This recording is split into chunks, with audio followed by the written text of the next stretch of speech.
The keyboard is the main input device used by all computers. Much like typewriters, the keyboard has all the letters of the alphabet, numbers 0 to 9, and additional special operational keys. Keyboards convert letters, numbers, and special characters that people understand into electrical signals. These signals are sent to and processed by the system unit.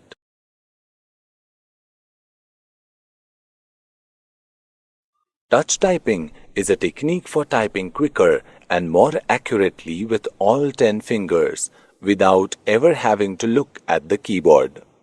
The advent of electric typewriters brought in the concept of touch typing. This made typing easier and keys needed to be lightly touched.